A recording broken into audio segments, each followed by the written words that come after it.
오늘은 제가 우리 불자님들께 직접 들은 아주 놀라운 기도 체험, 부처님의 가피 이야기 들려드릴까 합니다. 아주 감동적이고 놀라운 이야기니까 여러분들 한번 잘 들어보시기 바랍니다. 제가 이 전국에 그렇게 사찰에서 초청법회 법문을 많이 하지 않습니까? 그래서 어느 사찰에 갔는데 그 사찰에 신도님들이 엄청 많이 오셨어요. 그래서 법문 들으러 많은 신도님들이 오셨는데 그때 법문을 다 마치고 나서 어느 연세가 지긋하신 비구니 스님이 오셔가지고 아이고 광우 스님, 아이고 광우 스님, 저 하루 종일 광우 스님 법문 듣습니다. 매일매일 광우 스님 법문 듣습니다. 이러시더라고요.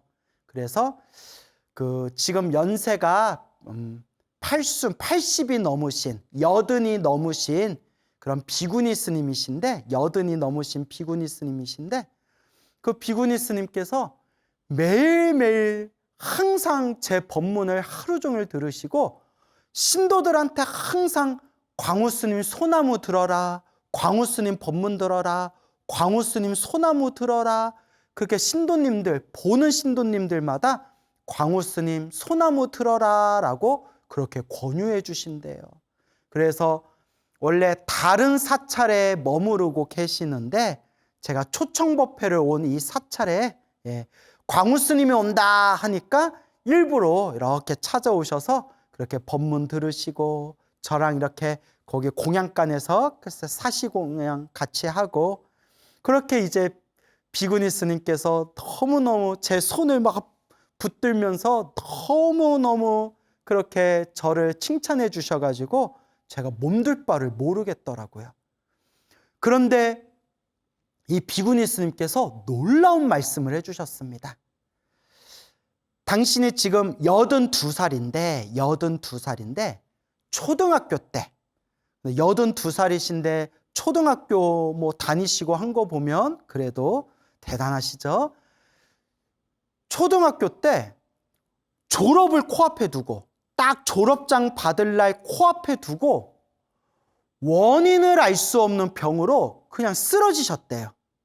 쓰러지셔서 막 일어나지도 못하고 밥도 제대로 못 먹고 그냥 끙끙 앓아 누웠대요. 초등학교 때. 졸업장은 코앞에 두고 아무리 뭐 병원을 다니고 약을 먹어도 효과가 없더래요. 그리고 또 시골에 살고 있었는데 어디 대도시, 큰 도시, 큰 병원 가기는 힘들고 근처에 의원에도 가보고 뭐 약도 지어 먹고 했는데도 아무 효험이 없더래요. 그래서 스님께서 초등학생이었을 때 그냥 원인을 알 수 없는 병으로 그냥 누워가지고 앓아 누우면서 밥도 제대로 못 드시고 막 토하면서 그렇게 이렇게 누워 있다가 숨이 끊겼대요. 숨이 끊겼대요. 죽은 거죠. 숨이 끊겼으니까. 그런데 스님께서 하신 말씀이 생생하게 기억난대요. 당신 숨이 딱 끊겼을 때 생생하게, 환상이 아니라 너무나 생생하게, 진짜 그 자리에 간 것처럼 너무나 생생하게 엄청나게 큰 방이 있는데 그 방에 막 아주 화려한 꽃들로 장식되어 있고 너무나 아름다운 꽃으로 장식된 그 방에 선녀 5명의 선녀들이 빙글빙글 막 춤을 추고 있었대요. 아, 예쁘다. 아, 너무 예쁘다 하다가 저 다른 문이 있어서 그 문으로 쏙 들어가니까 또 똑같이 꽃으로 화려하게 만든 방에 또 선녀들이 막 춤을 추고 있었대요. 아, 예쁘다. 그리고 또 문이 보여서 또 그 문으로 쏙 들어가니까 또 그 방에도 너무나 아름다운 꽃들 속에서 선녀들이 또 뱅글뱅글 또 춤을 추고 있더래요. 그래서 방 3군데를 갔는데 방 3군데가 다 아름다운 꽃들로 장식되어 있고 선녀들이 춤을 추면서 놀고 있더래요. 아, 너무 예쁘다. 그래서 그 비구니 스님 말씀이 혹시 그때 내가 혹시 천상세계 잠깐 보고 온 거 아닐까? 그런 생각이 드신대요. 뭐 정답은 없지만. 너무 예쁘다 하는 순간 정신이 딱 돌아왔는데 끊겼던 숨이 정상으로 돌아왔대요. 숨이 끊겨가지고 너무나 생생한 그 화려한 아름다운 꽃들이 가득한 방에서 선녀들이 춤을 추는 걸 그렇게 바라보다가 다시 숨이 돌아오면서 정신이 깼는데, 그러니까 한번 죽다 살아난 거죠. 죽다 살아났는데 한번 죽다 살아나고 난 뒤에 그토록 자신을 괴롭혔던 그 병이 저절로 사라졌대요. 아무래도 살 팔자였나 봐요. 아직은 죽을 팔자가 아니었나 봐요. 그렇게 자기를 괴롭혔던 그 병이 저절로 사라져서 어찌어찌 졸업장도 받고 했는데, 그때 그 이후로 평생이 몸이 아프셨대요. 그래서 큰 병은 사라졌지만 그냥 평생 그냥 몸이 아프고, 특히 위장병이 너무 심해가지고 거의 평생을 밥을 편하게 못 드셨대요. 항상 뭐가 뭉친 것 같고 체한 것 같고 채기가 뭉쳐가지고 평생을 밥을 제대로 그날 이후로 편하게 먹질 못했다고. 그러면서 하신 말씀이 어찌어찌 고생 하시다가 다행히 부처님을 만나서, 부처님 법을 만나서 27살에 출가를 하셨는데, 27살에 출가를 하셨는데 다 하시는 말씀이, 내가 부처님 법을 만나서 그나마 머리 깎고 출가해서 부처님 덕으로 내가 이만큼 살았지, 당신이 출가 안 했으면 30살 못 넘겼을 거다, 이런 얘기를 하시더라고요.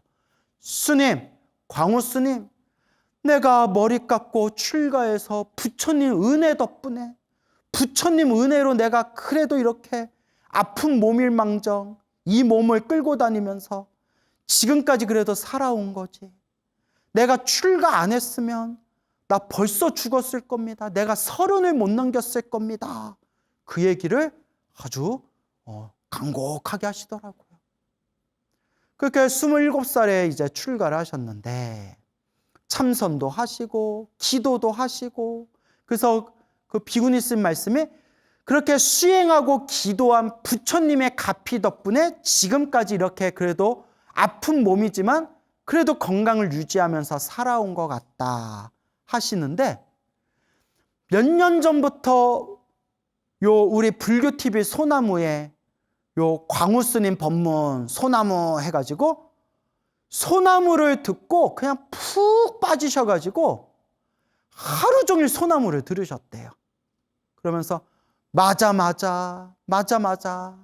인과법, 인연법, 기도, 연불, 부처님 가피, 그런 걸 막 가슴을 치면서 맞아 하면서 소나무 법문을 들으시면서, 뭐 원래 수행을 잘 하셨겠지만 기도 열심히 하신 분이지만 내가 새로운 마음으로 다시 기도해야 되겠다, 소나무 법문을 들으시고 내가 새로운 마음으로 다시 기도해야 되겠다 하고 이제 다시 또 더 열심히 기도를 시작하셨대요. 그러다가 몇 년 전에 제가 이제 2년 전에 인터넷 동영상에 제가 지장보살 본원경 지장경 제가 법문한 걸 인터넷 동영상에서 이제 보시게 되었대요. 그래서 광우 스님 지장경 법문, 지장경 강의 해가지고 이제 그걸 꾸준히 듣다가 지장경이 이렇게 좋은 법문이었구나, 지장경이 이렇게 좋은 말씀이었구나, 아이고 맞다 하고 무릎을 치면서 지장경에 나온 우리 부처님 말씀 하나도 틀린 게 없구나 감탄을 하면서 지장경 강의를 다 들으셨대요. 그래서 하신 말씀이, 스님, 광우 스님, 제가 젊었을 때 지장경 안 받겠습니까? 제가 한창 참선하고 공부할 때, 제가 젊었을 때 지장경 봤을 때는 무슨 이 황당한 소리를 하고 있어. 이 무슨 뭐 귀신이 뭐 신하나 까먹는 소린가 하고 믿음이 안 생기더래요. 이게 무슨 이 황당한 얘기를 하고 있어. 그리고 한참 세월이 지난 뒤에 당신이 이제 기도도 해보고 연불도 해보고 우리 소나무 법문에 나와 있는 우리 불자님들 가피 이야기도 다 들어보시고 그리고 지장경 강의를 듣는데 아이고 이렇게 좋은 내용을 몰랐구나. 너무나 내용이 좋구나. 아이고 좋다. 아이고 지장경 말씀 하나도 틀린 게 없구나. 고개를 끄덕끄덕거리면서 그렇게 지장경 강의를 듣고 지장경 기도를 시작하셨대요. 지장경 기도를 매일매일 그렇게 매일매일 지장경을 하루에 한 번 이상씩 읽다가 비구니 스님께서 직접 해주신 얘기예요. 이제 법명도 제가 들었는데 어른 스님이 비구니 어른 스님께서 아유 스님 제 가피 이야기 얼마든지 신도들에게 얘기해 주세요. 근데 제 법명은 얘기하지 마세요. 제가 좀 부끄러워서 제 법명은 얘기하지 마세요. 이러셨는데 그 비구니 스님께서 저한테 직접 해주신 얘기예요. 지장경 기도 시작한 지 매일매일 지장경을 읽다가 딱 일주일 정도 지났는데 평생을 고생했던 위장의 채기가 갑자기 기도하다가 뭐가 쑥 하고 내려가더래요. 위장에 있는 채기가 쑥 하고 내려가가지고 당신이 깜짝 놀라면서 이게 웬일이냐. 지장경기도 7일 이제 일주일 했는데 수십 년을 고생했던 그 위장의 채기가 쑥 내려갔대요. 스님 속이 너무 편안해졌습니다. 속이 너무 편안해졌습니다. 그렇게 내가 채기 때문에 고생했는데 속이 너무 편안해졌습니다. 제가 지장보살 가피 받았습니다. 그래서 제가 뭐라고 했냐면 스님 어떤 신도는 몇 년을 지장경을 읽고 지장기도를 해도 효험을 못 보시는 분들도 많은데 우리 스님께서는 지장경 기도 딱 일주일 하고 나서 몇십 년 동안 이렇게 뭉쳐 있었던 위장의 채기가 쑥 내려갔지 않습니까? 예, 스님. 예. 위장의 채기가 쑥 내려가더라고요. 그거는 그만큼 스님께서 수십 년 동안 수행을 잘하시고 그동안 했던 기도들이 쌓였기 때문에 지장경 기도 일주일만 했는데도 효과를 뻥 하고 보신 겁니다. 라고 하니까 맞습니다. 스님 말씀이 맞습니다. 하고 좋아하시더라고요. 참 신기하죠, 여러분.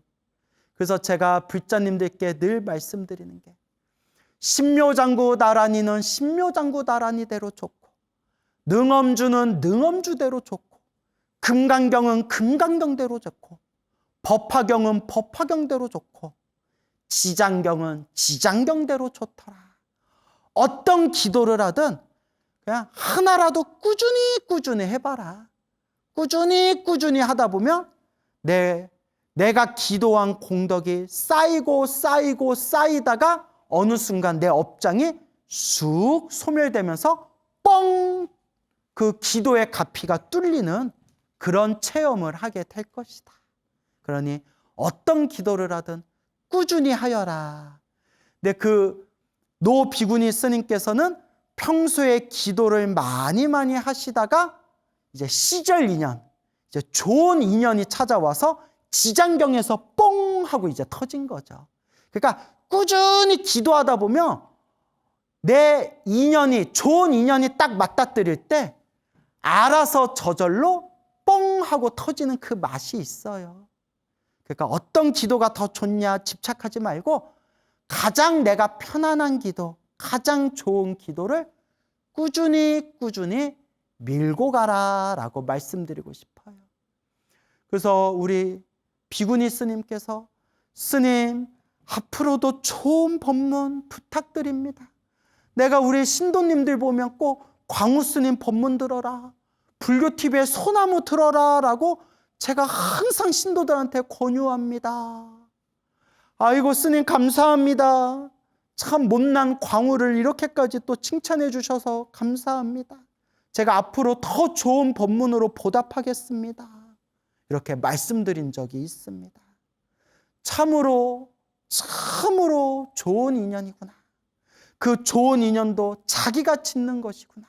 그냥 좋은 일이 생기든 나쁜 일이 생기든 에라이 나는 그냥 부처님만 믿고 밀고 가겠다라는 마음으로 꾸준히 묵묵히 부처님의 법을 닦아라라고 말씀드리고 싶습니다. 두 번째 이야기입니다. 그 지방에 초청법회를 갔을 때 어느 불심이 깊은 불자님께서, 아무개 불자님께서 저에게 또 놀라운 이야기를 해주셨습니다. 아주 불심이 깊은 불자님이신데 부산분이세요. 부산분이신데 친정어머니가 또 대단한 독실한 불자셨대요. 친정어머니가 아주 독실한 불자셨는데 그 친정어머니께서 어느 날 속병, 위장병, 지독한 위장병에 걸렸는데 아무리 병원을 다니고 치료를 받고 약을 먹어도 그때뿐이지 위장병이 낫지를 않더래요.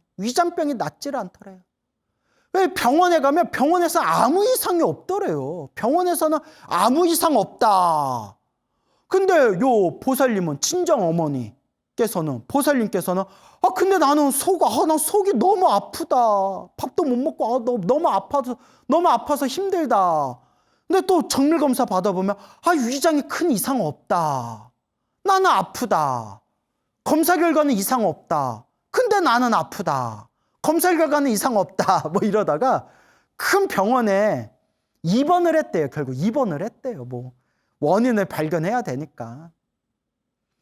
그래서 이제 병원에 입원을 해가지고 항상 늘 습관대로 늘 관세음보살을 연불 하셨대요. 관세음보살.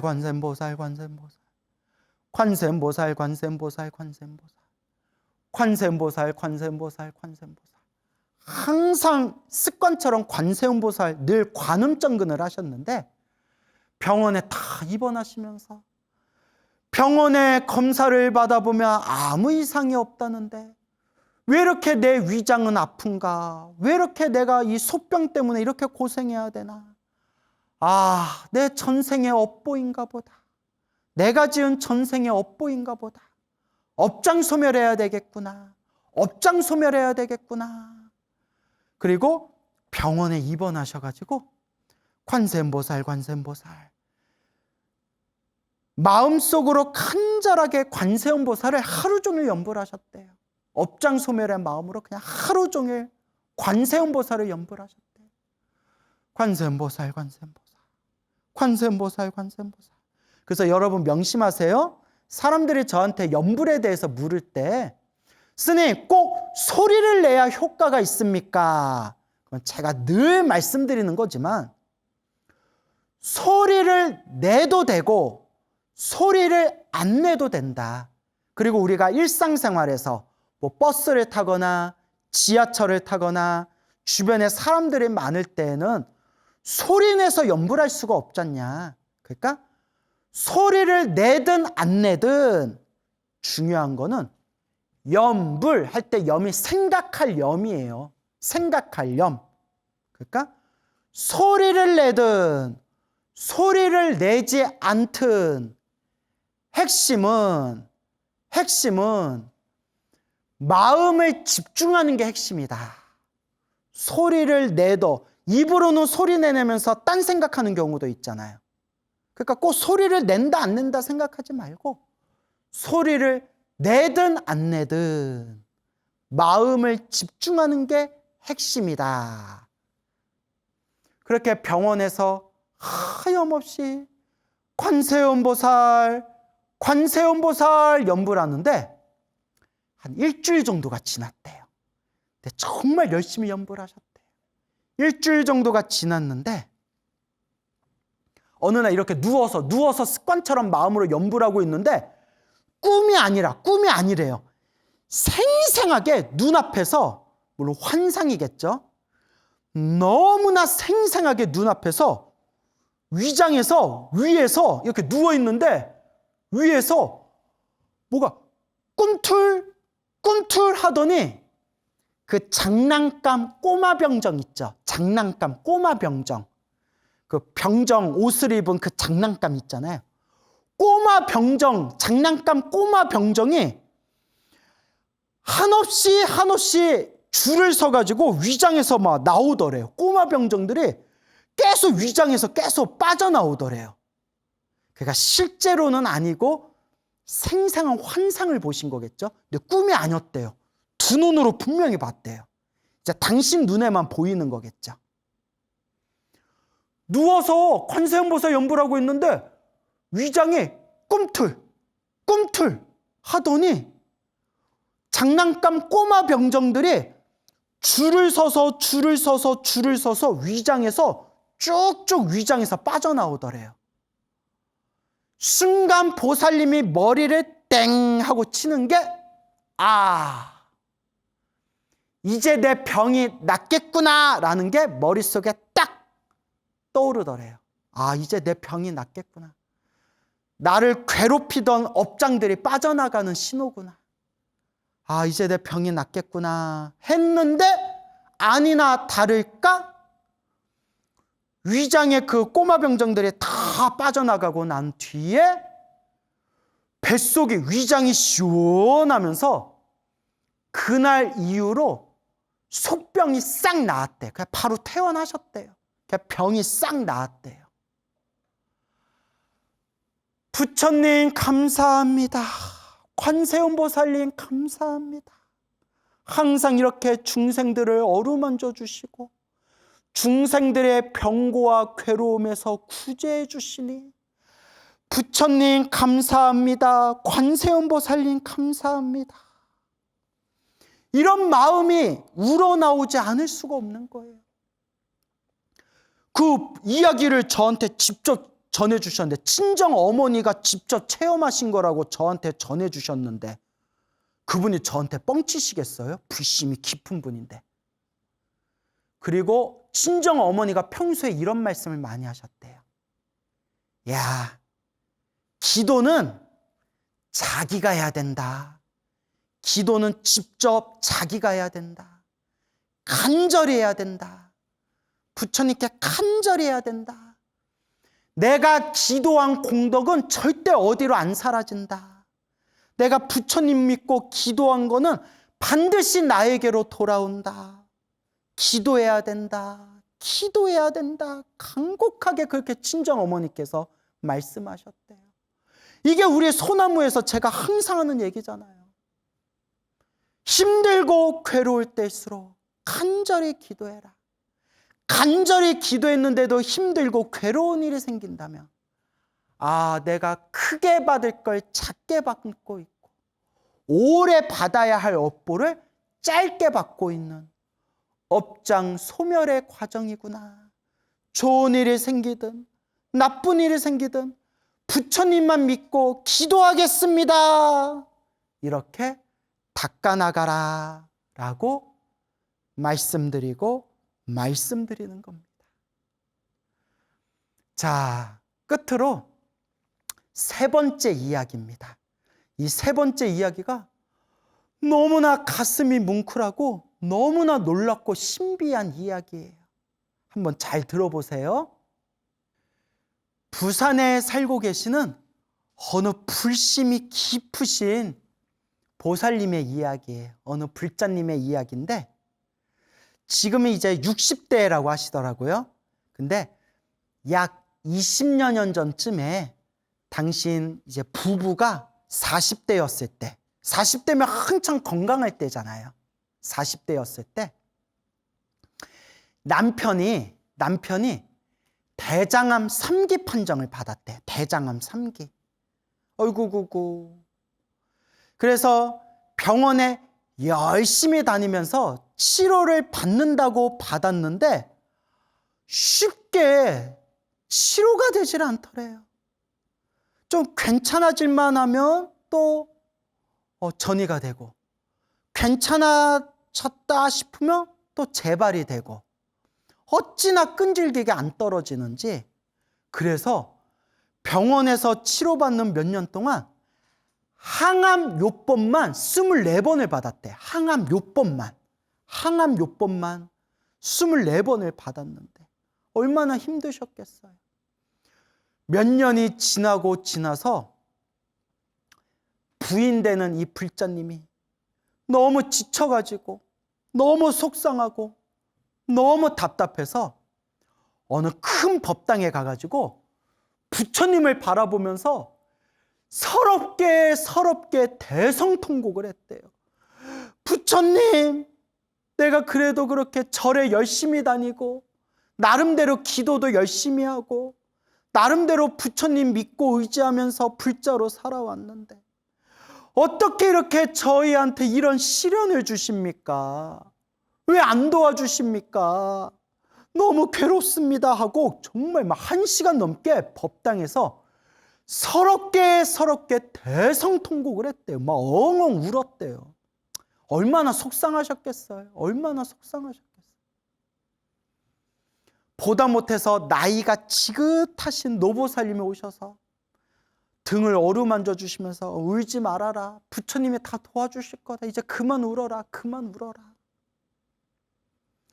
그렇게 병원에서 대성통곡을 하고, 그래도 믿을 건 부처님밖에 없어서 그래도 절에 다니면서 꾸준히 기도를 했는데, 그렇게 또 법당에서 대성통곡하고 한 1년 정도가 지났을 때, 또 1년 정도 지났을 때 이제 남편이 또 이제 치료를 열심히 받아가지고 그렇게 이제 좀 좋아지려나 했는데, 아이고, 또 병원에서 검사 결과 의사가 심각한 표정으로, 아니, 저 간에 혹이 발견됐습니다. 또 이러는 거예요. 간에 혹이 발견됐습니다.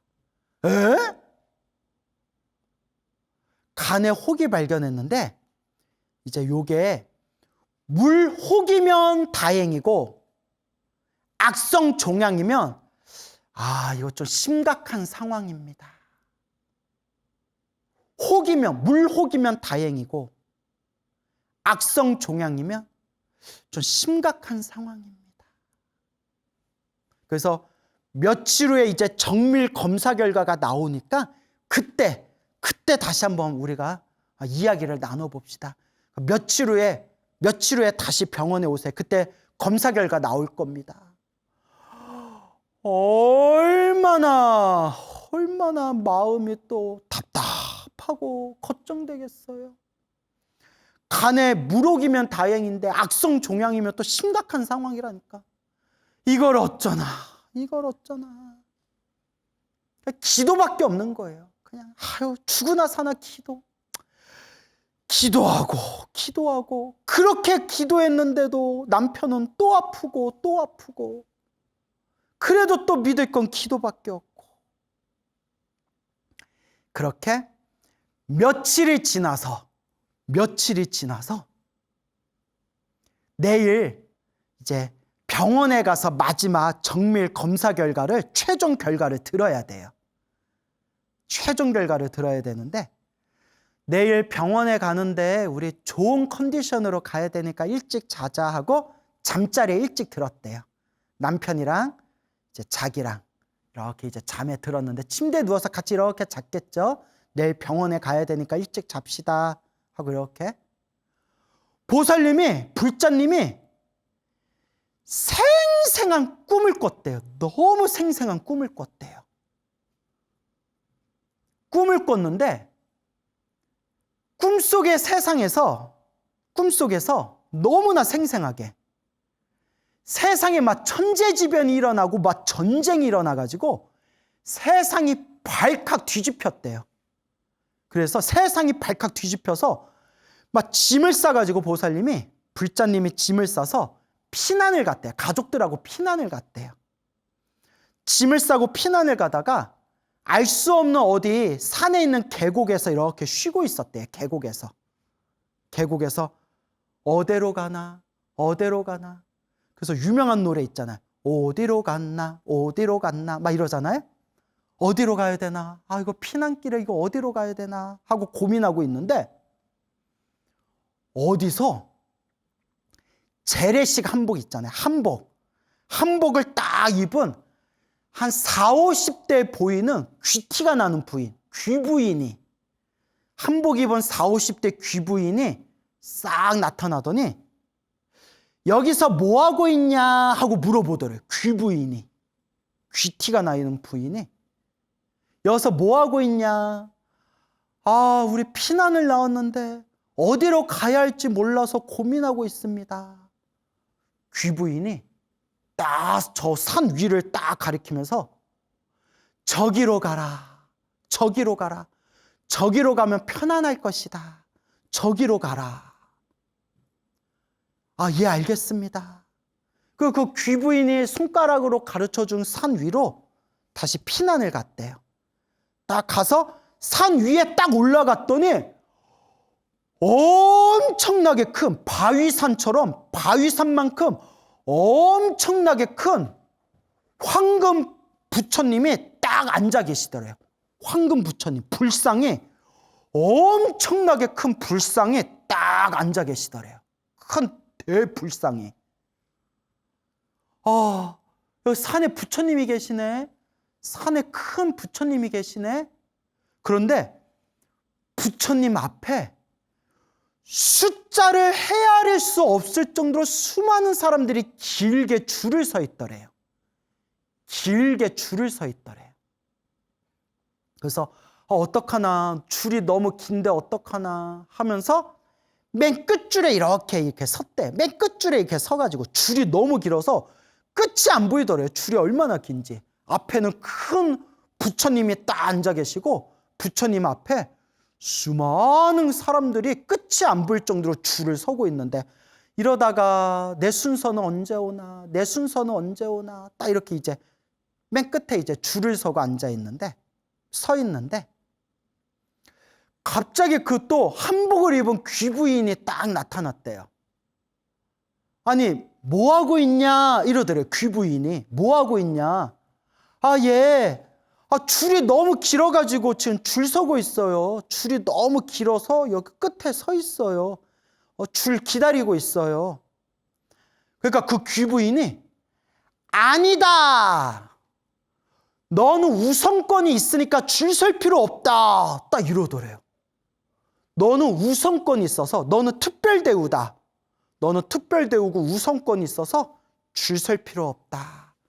나를 따라오너라 하고 손을 이렇게 잡고 맨 앞줄로 딱 데려가더래요. 그냥 맨 앞줄로. 새치기. 예? 맨 앞줄로 딱 데려가서 큰 부처님 앞에 딱 자기를 이렇게 데려와줘서, 자, 너는 특별대우니까 줄 설 필요 없다. 들어가라 하는 순간 요 불자님이 그 부처님 뱃속에 쑥 들어갔는데, 부처님 뱃속에 들어가는 순간 헤아릴 수 없는, 눈을 뜨지도 못한 만큼 너무 환하게 눈이 부셔서 눈을 뜰 수 없을 정도로 환한 빛이, 환한 광명이 꽉 차 있더래요. 환한 광명이 꽉 차 있어서 부처님 하는 순간 눈에 딱 떴대요. 꿈에서 깬 거예요. 부처님 하는 순간 눈에 딱 떴는데, 놀라운 게 꿈에서 깨서 눈을 딱 떴는데도 방 안에 환한 광명이 꽉 차 있더래요. 눈을 떴는데도. 부처님 하고 꿈에서 깨서 눈을 떴는데 환하게 광명이 꽉 차 있어서 이게 뭐지? 하고 멍하니 있다가 방 안에 있는 빛이 점점 사라지면서 방이 원래 상태로 돌아왔대요. 벌떡 일어나서 자고 있는 남편을 깨워서 여보 일어나봐. 왜 그래? 여보, 내가 꿈을 꿨는데 나 부처님한테 갚이 받은 것 같아. 여보, 오늘 병원 가잖아. 오늘 아침에 병원 가잖아요. 아무 걱정하지 말아요. 아무 걱정하지 말아요. 느낌이 딱 와요. 부처님 갚이 받은 것 같아요. 아무 걱정하지 말아요. 이거 검사 결과 아무 문제 없을 거예요. 내 말 믿어요. 나 꿈에서 부처님께 갚이 받은 것 같아요. 그 남편이 아니 이만으로 왜 이러지? 왜 이러지? 근데 보살님이 딱 확신이 들더래. 이게 보통 꿈이 아니구나. 부처님이 몽중가피를 주셨구나. 그냥 누가 말을 안 해줘도 딱 느낌이 오더래요. 여보, 아무 걱정하지 말아요. 부처님이 도와주실 거예요. 그리고 그날 아침 아침 밥 자시고 씻고 뭐하고 딱 병원에 갔겠죠. 병원에 가서 두근두근거리는 마음으로 병원에 딱 갔는데 보살님은 아무 걱정 근심이 없이 보살님은 편안하더래요. 불자님은 우리 남편 아무 문제 없다. 분명히 부처님이 도와주신다. 딱 느낌이 오더래요. 진료실에 딱 들어갔는데 의사가 환한 표정으로 걱정 마세요. 그냥 물록이에요. 아무 걱정하지 마세요. 딱 이러더래요. 얼마나 좋았겠어요. 아무 걱정하지 마세요. 아유, 물록입니다. 그리고 나중에 의사가 하는 얘기가 사실은 딱 봤을 때 굉장히 좀 심각한 상황이다 느껴질 정도로 굉장히 좀 상황이 안 좋았습니다. 그래서 저도 너무너무 걱정 많이 했는데 진짜 걱정 많이 했는데 최종 결과 그냥 아무렇지 않은 물록으로 발견돼서 너무 다행입니다. 사실 저도 기분이 쎄할 정도로 기분이 참 불안했는데 너무 다행입니다. 우리 치료 잘 받읍시다. 아이고 고맙습니다. 아이고 고맙습니다. 하는데 항암요법을 24번을 받을 정도로 그렇게 힘겨운 투병 생활을 하다가 그 아내 되는 불자님이 그 생생한 꿈, 부처님 뱃속에 환한 광명 속에 들어가는 생생한 꿈을 꾸고 난 뒤에 남편이 놀라울 정도로 치료가 잘 되고 건강이 너무나 좋아져가지고 지금 완치 판정을 받고 15년이 지났는데 지금도 남편이 너무 건강하고 건강 삼아서 시작한 아마추어 마라톤 대회를 벌써 수십 번을 완주했대요. 아마추어 마라톤 대회를 수십 번을 완주하셨대요. 지금 최종 결과 다 나오고 이제 치료를 다 마치고 15년이 지난 지금도 아주 몸이 건강하시대요. 부처님 감사합니다. 관세음보살님 감사합니다. 우리 중생들 어루만져 주시고 보호해 주셔서 부처님 감사합니다. 여러분, 좋은 일도 나쁜 일도 다 내가 지은 업의 인연이구나. 좋으면 좋을 때도 열심히 기도하고 마음을 잘 닦아야 되고 인생사 살아가면서 힘들고 괴로울 때가 찾아오면 그때가 더욱더 간절히 열심히 기도할 때이다. 좋은 일이 생기든 말든 나쁜 일이 생기든 말든 내 업장을 소멸하고 내 공덕을 닦는 마음으로 닦고 닦을 뿐이다.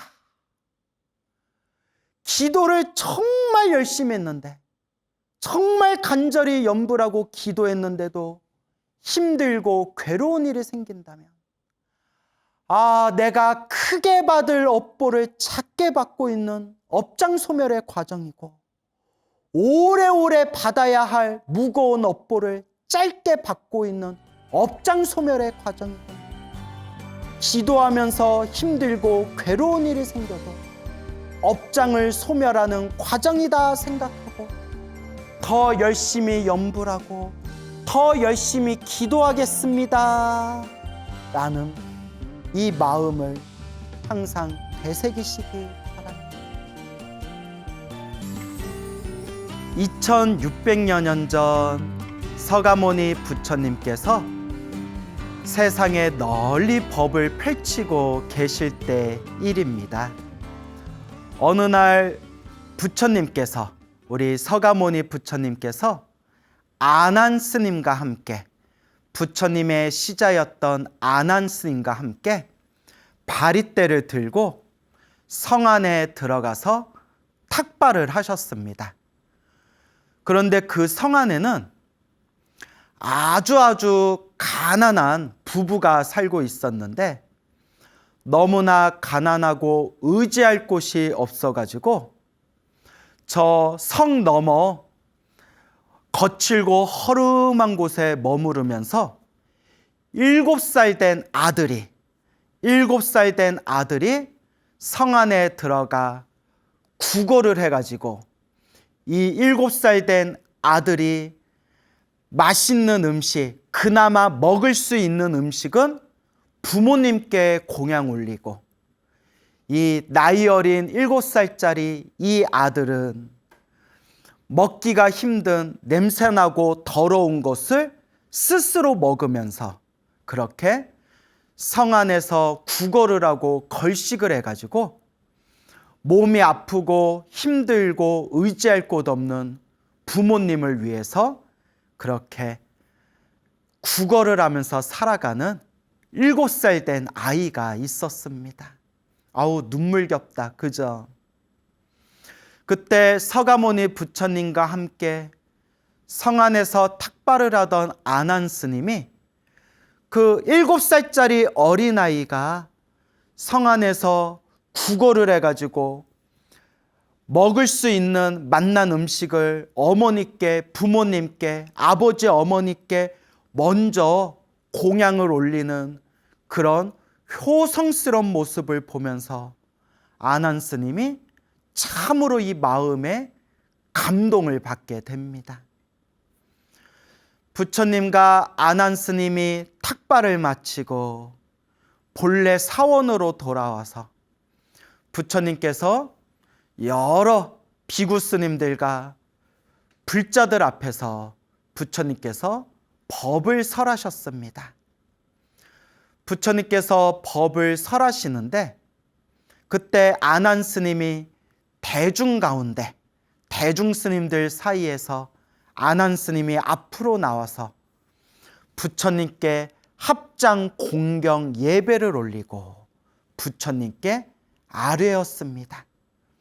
세존이시여, 부처님, 세존이시여, 오늘 부처님을 모시고 성 안에 들어가 탁발을 했는데 그때 7살짜리 어린 아이가 병이 들고 의지할 곳 없는 부모님을 위해서 이 7살짜리 아이가 성 안에서 구걸을 하고 그나마 좋은 음식은 부모님께 먼저 공양을 올리고 맛없고 더럽고 거칠고 추한 음식은 자기가 먹는 그런 모습을 보면서 참으로 마음에 감동을 느꼈습니다.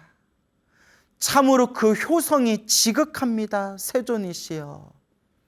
그때 부처님께서 아난 스님의 이야기를 듣고 부처님께서 이와 같이 말씀하십니다. 머리를 깎은 출가자나 머리를 기르고 가정생활을 하고 있는 제가자나 출가자나 제가자나 할 것 없이 부모님을 공경하고 효도로서 섬긴다면 그 공덕은 헤아릴 수가 없느니라. 부모님을 효도하는 그 공덕은 이루다 헤아릴 수가 없느니라. 그래서 부처인 나조차도 수없는 과거 전생에 스스로 살을 잘라내어 부모님께 공양을 올리고 자신의 살을 잘라내어 부모님께 공양을 올려서 부모님을 재앙해서 구해준 그 공덕의 힘으로 항상 태어날 때마다 하늘세계 신으로 태어나거나 사람으로 태어나도 세상을 다스리는 전륜 성왕으로 태어나거나, 그리고 심지어 이번 생에는 3계 윤회를 벗어난 진리의 법왕, 위없는 깨달음을 얻은 부처가 될 수 있었던 것이니라 라고 부처님께서 효도의 공덕에 대해서 찬탄을 하십니다. 그때 아난 스님이 깜짝 놀라면서 부처님께 이렇게 여쭈어 봅니다. 부처님, 세존이시여, 부처님께 수없는 과거 전생에 스스로 자신의 살을 잘라내어 부모님께 공양을 올리고 부모님을 위급한 재난에서 구제하였다는 그 인연이 어떤 내용인지 저희가 자세히 알고자 하옵니다. 부처님, 불제자들을 위하여 부처님의 그 과거 전생의 효도의 공덕 이야기를 들려주십시오, 부처님이라고 아난 스님이 공경하는 마음으로 부처님께 법을 청하게 됩니다. 그때 서가모니 부처님께서 이와 같이 말씀하십니다. 그대들이여, 그대들을 위해 자세히 설할 테니 그대들은 잘 듣도록 하여라. 수없는 헤아릴 수 없는 과거 전생에 어느 큰 나라가 있었고 그 나라를 다스리는 왕이 있었다. 그 큰 나라를 다스리는 대왕이 있었는데 이 대왕에게는 10명의 왕자가 있었다. 10명의 왕자가 있었고 그 10명의 왕자들이 아버지인 대왕 밑에서 각각의 작은 나라를 다스리며 그렇게 큰 나라를 다스리는 대왕이 있었고 대왕 밑에 작은 나라를 다스리고 있는 10명의 왕자가 있었다. 그 10명의 왕자들 중에 막내 왕자의 이름이 선주라는 이름을 가진 막내 왕자가 있었다. 선주라는 이름을 가진 막내 왕자가 있었다. 어느 날 대왕 옆에서 나라를 다스리는데 옆에서 오른팔 역할을 하고 있었던 대신이 있었는데 대왕의 오른팔 역할을 하고 있었던 라후라는 이름의 대신이 있었는데 이 라후라는 이름을 가진 이 대신이 반역을 저질러서 쿠데타를 일으켜서 자기가 모시고 있던 왕의 목을 자르고 왕위를 찬탈하게 되었다. 아이고 참 무서운 일이죠. 라후라는 이 신하가 못된 마음을 일으켜서 반역을 일으켜가지고 모시고 있던 대왕의 목을 자르고 그 왕국을 빼앗은 뒤에 후환이 두려워서 뒷날의 일이 두려워서 군사를 몰고 가서 차례차례로 10명의 왕자들을 사로잡아서 살해를 하였다. 왕자들의 목숨을 빼앗았다.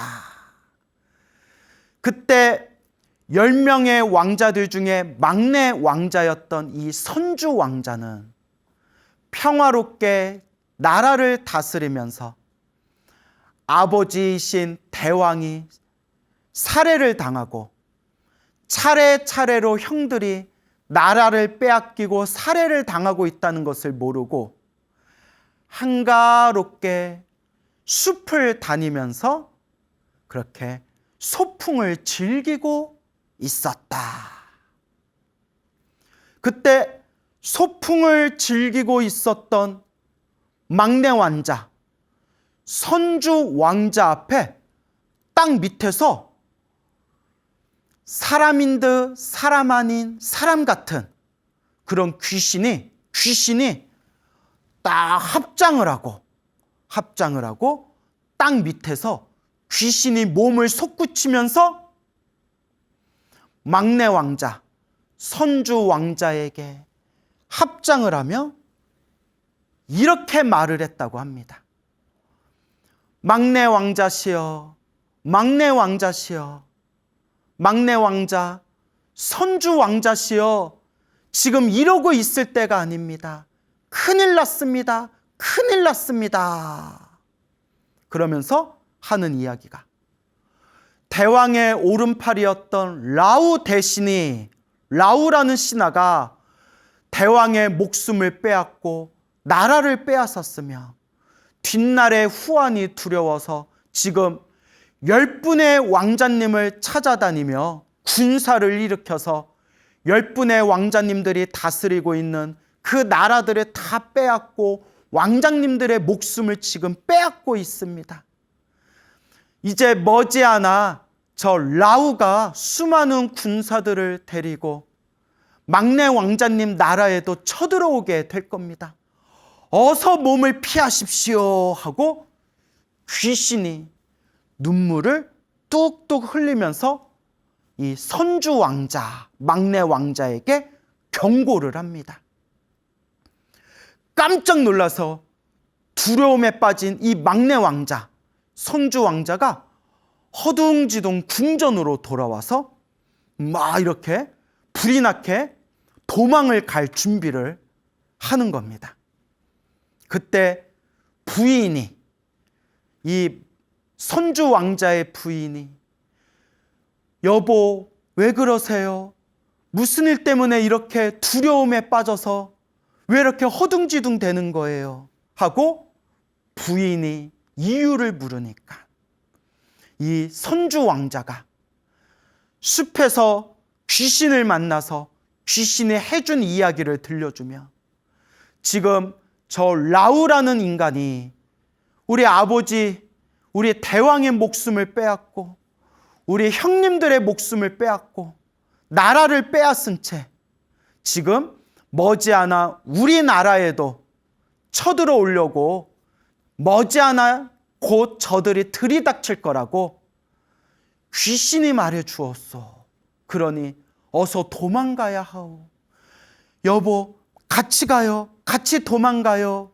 해가지고 이 막내 왕자인 선주 왕자와 성주 왕자의 부인과 그리고 7살 된 어린 아들, 막내 왕자의 7살 된 어린 아들을 품에 안고 이제 숲으로 도망가게 됩니다. 숲으로 이제 자신들을 찾을 수 없도록 멀리 길을 돌아가지고 깊은 숲속으로 그렇게 도망을 치게 되었는데 앞불싸 그만 길을 잃어버리게 됩니다. 깊은 숲속에서 길을 잃어버리고 몇 날 며칠이 지난 뒤에 싸가지고 있던, 품에 가지고 있던 먹을거리, 양식까지 다 먹고 나서 이제 심각한 그런 굶주림에 빠지게 됩니다. 이 선주 왕자가 이대로 가다가는 우리 다 굶어 죽게 생겼구나. 이대로 가다가는 숲에서 벗어나기도 전에 우리 다 탈진해서 쓰러지고 굶어 죽게 생겼구나. 어떻게 해야 될까? 어떻게 해야 될까? 고민하다가 내 사랑하는 아들만큼은 살려야 되지 않겠느냐 생각이 들어서 자신의 아내를 죽여가지고 아내의 살을 뜯어서 아들과 그거를 먹고 숲에서 빠져나가고자 계획을 세우게 됩니다. 와, 갑자기 공포 영화가 되어버렸네요. 무섭다. 말해놓고 무섭다. 사람이 무서워요.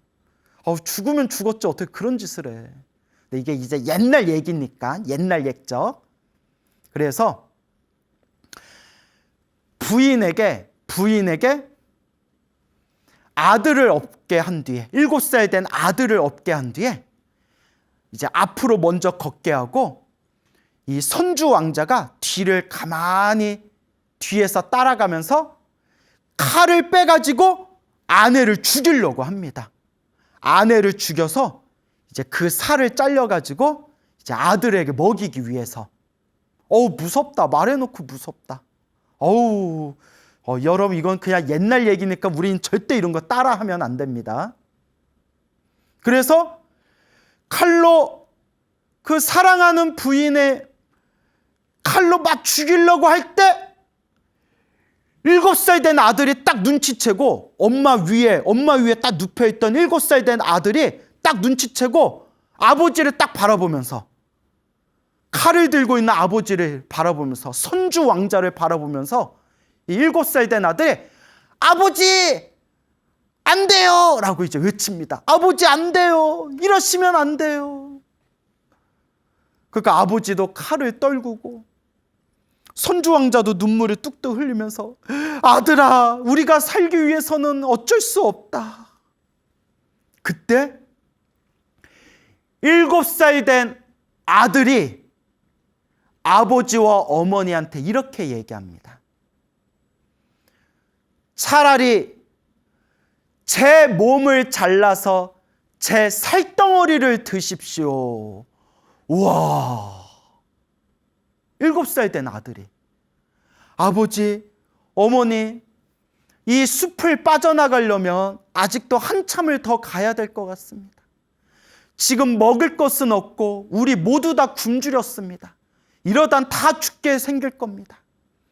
아버지, 저를 죽여서 제 살덩어리를 먹으면 제 몸이 금방 썩어가지고 오랫동안 먹을 수 없으니까 제 몸이 붙어있는 상태에서 야금야금 제 살덩어리를 잘라가지고 그걸 드십시오.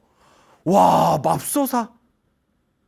이게 부처님 경전에 나오는 내용이니까 제가 이거 소개를 하는 거지. 야, 누가 이런 이야기를 상상하겠어. 이런 이야기를 상상할 수 있다는 것 자체가 변태다, 변태야. 야, 이 얼마나 이게 무서운 얘기입니까? 아버지도 어머니도 울면서 아들아, 아니다, 그럴 수 없다, 그럴 수 없다 하는데 7살 된 아들이 하는 얘기가, 아버지, 어머니, 제 몸을 씹어 드시고 그 힘으로 숲에서 탈출하시고 다시 나라를 되찾아서 백성들을 사랑으로써 백성들을 보호해주고 이 나라를 보호하고 백성들을 사랑해주세요, 아버지. 제 몸을 드세요, 아버지. 아버지, 어머니, 부디 이 효자의 마음을, 저의 마음을 받아주세요. 여러분이 넣으면 어떡하겠어요? 못 먹어. 그냥 죽으면 죽었지. 그걸 어떻게 먹어요? 그냥 우리 이렇게 그냥 껴안고, 서로 껴안고 이대로 죽자. 그런데 먹어. 먹어. 아들의 살을 이렇게 베어서 그걸로 이제 굶주림을 달래면서 그렇게 막 피눈물을 흘리면서 아들의 살을 이제 씹어먹게 됩니다. 말해놓고 무섭다. 나무아미타불 관세음보살. 제가 마음이 여려가지고 말해놓으면서도 무섭네요. 그렇게 또 얼마의 시간이 지난 뒤에 7세 된 아들의 포동포동한 살들이 다 벗겨지고 이제 뼈만 남게 됩니다. 선주 왕자와 부인은 이제 아들의 목숨이 얼마 안 있으면 곧 끊기겠구나라는 것을 직감하고는 아들을 나무 아래 양지 바른 곳에 눕혀줍니다. 피눈물을 흘리면서 부모가 아들아, 아들아 눈물을 뚝뚝 흘리면서 선주 왕자와 부인은 결국 무사히 숲을 빠져나가게 됩니다. 아들만 죽었어, 아들만. 아주 그냥 아들만 그렇게. 여러분, 이거 부처님 경전에 나오는 이야기지만, 무섭다. 아들이 살점이 다 베어나가고 뼈만 남은 아들이 양지 바른 곳에 다 누우면서 이 7살 된 아들이 하늘을 우러러 목숨이 끊기기 전에 하늘을 우러러 이와 같이 발언합니다.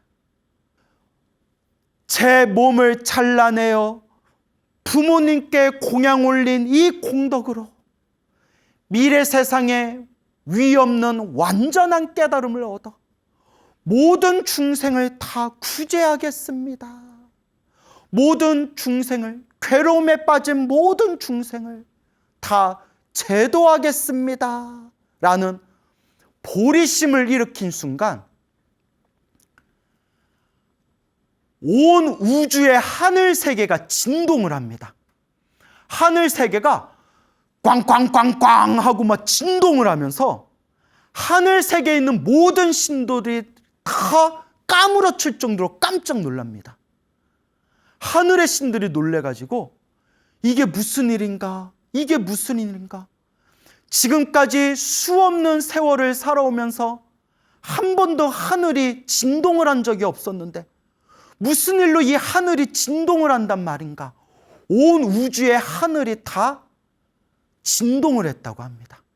꽝꽝꽝 뭐 진동이 울리니까 하늘 세계 신들이 깜짝 놀라서 무슨 일인가 하고 천안통으로 그 이유를 살펴봤더니 저 사바 세계, 인간 세계 7살 된 한 아이가 부모님을 위해서 자기 몸을 잘라내어 부모님께 공양을 올리고 제가 부모님께 공양 올린 제 살덩어리를 공양 올린 이 공덕으로 미래 세상에 위 없는 깨달음을 얻어 괴로움에 빠진 모든 중생 구제하기를 발언합니다라는 그 보리심의 힘으로 온 우주가 감동을 하고 온 우주의 하늘 세계가 꽝 하고 진동을 했다는 것을 꿰뚫어 보게 됩니다.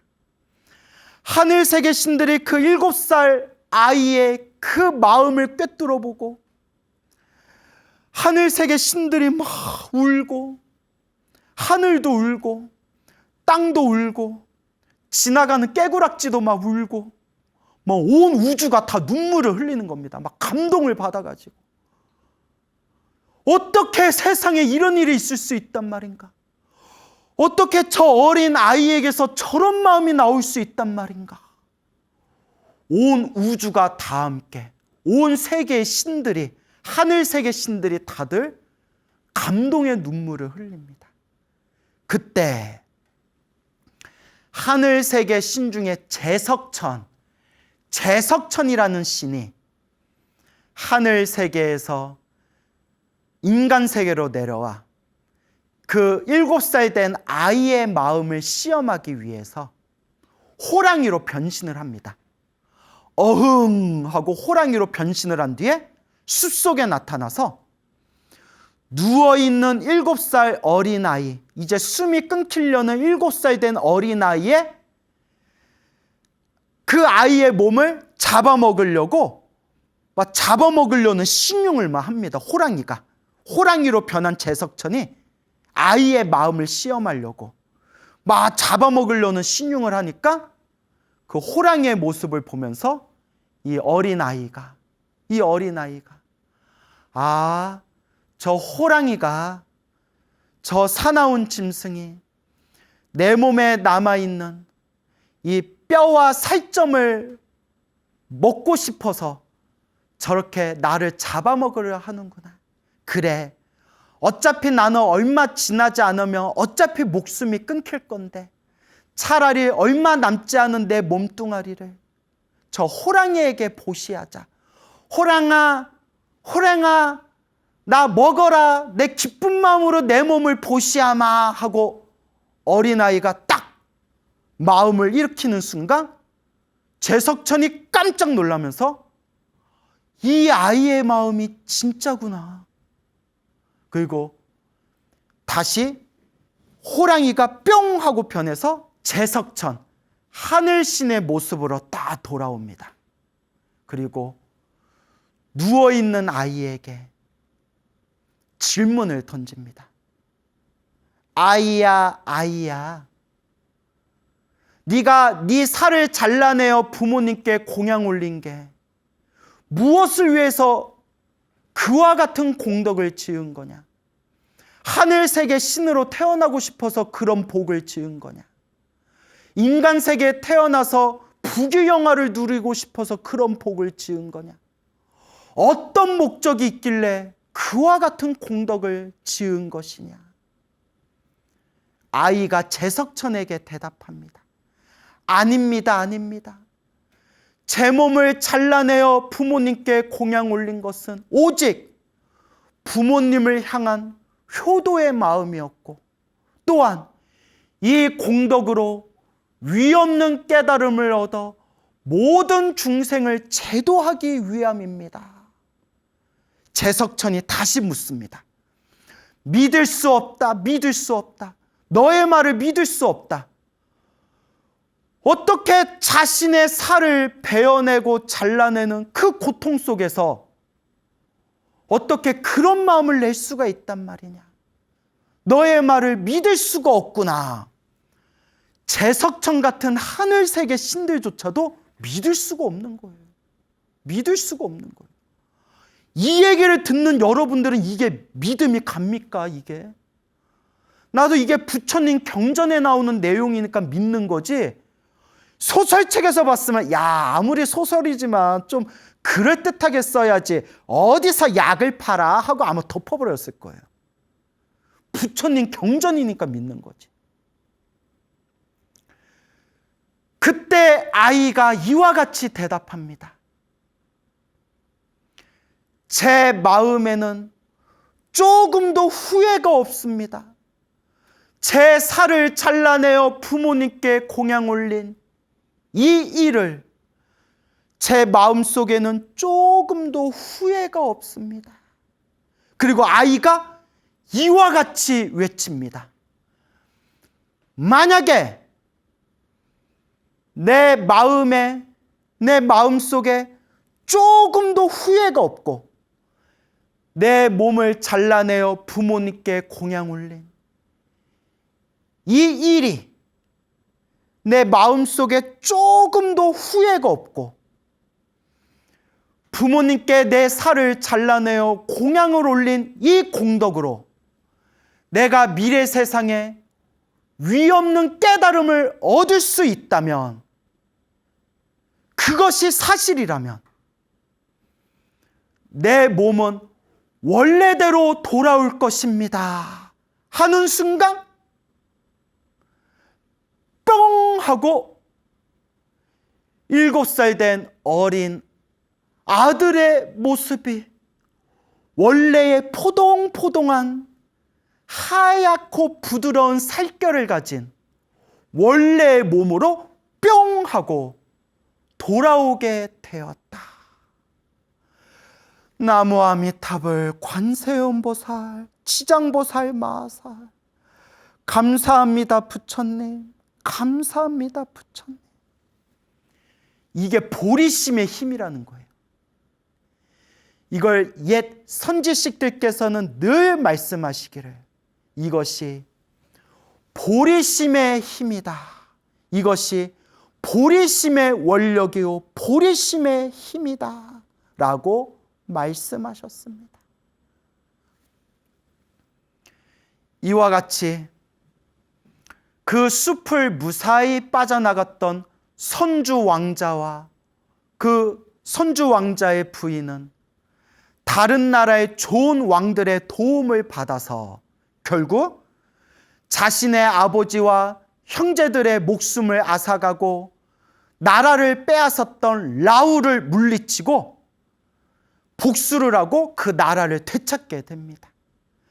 나라를 되찾은 이 선주 왕자는 숲에 버려두었던 7살 된 아들이 원래 건강한 몸으로 다시 집으로 돌아온 그 모습을 보고 눈물을 흘리면서 7살 된 아들을 부둥켜 안고 감동의 눈물을 펑펑 흘렸다고 합니다.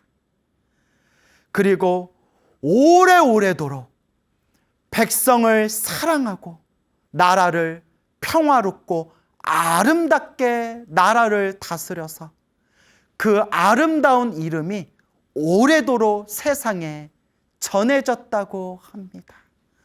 나모 아미타불 관세음보살, 나모 시아본사 서가모니부.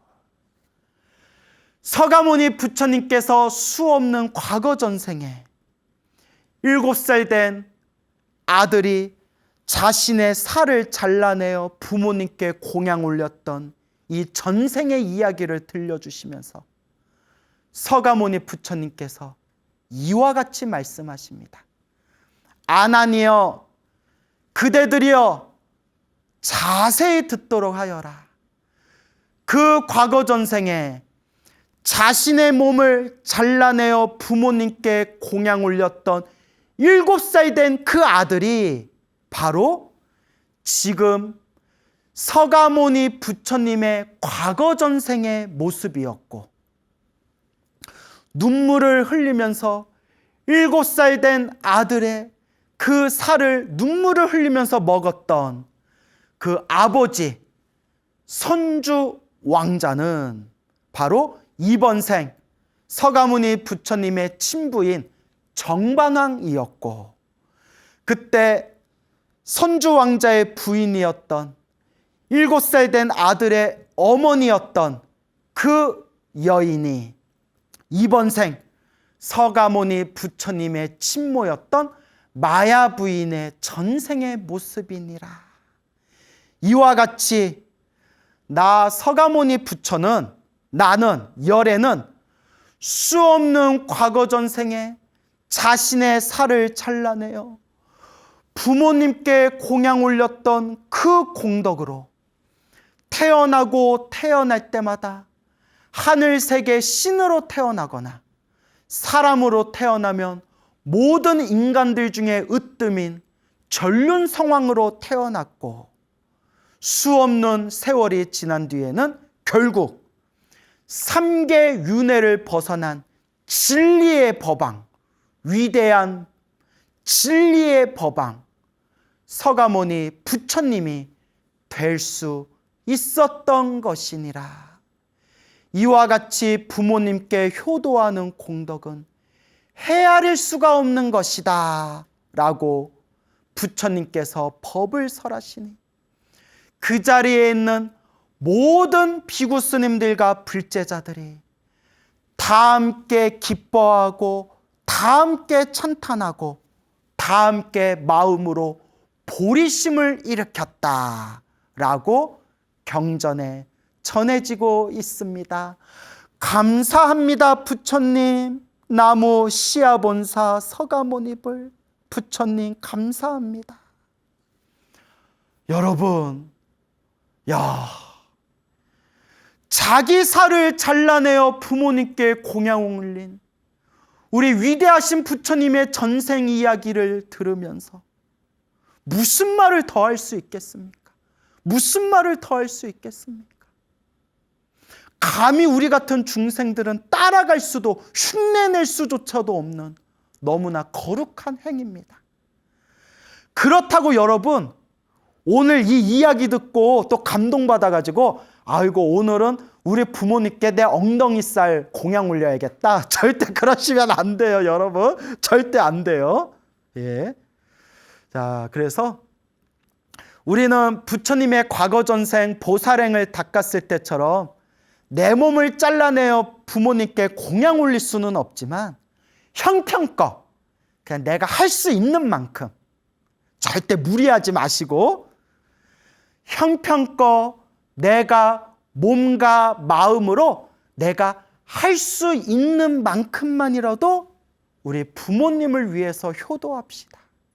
부모님을 위해서 효도합시다. 부모님께 효도하는 공덕은 그 공덕의 깊이는 헤아릴 수가 없다라고 부처님께서 말씀하셨습니다. 우리가 이번 생 사람으로 태어나고 부처님 법을 만났을 때 안으로는 부모님께 효도하고 밖으로는 부처님의 가르침을 잘 닦아서 우리도 저 부처님의 보살항을 닦았을 때 일으켰던 그 보리심과 같이 부처님 이번 생 복과 지혜와 자비를 잘 닦아서 저도 미래 세상 위없는 깨달음을 얻어 모든 중생 다 제도하겠습니다. 모든 중생 다 함께 성불하여 지이다. 보리심을 일으키면서 이번 생 불자로서 우리 잘 닦아 나갑시다. 여러분 행복해지고 싶습니까? 행복한 삶을 창조하고 싶습니까? 복을 지으십시오. 선업을 쌓으십시오. 공덕을 닦으십시오.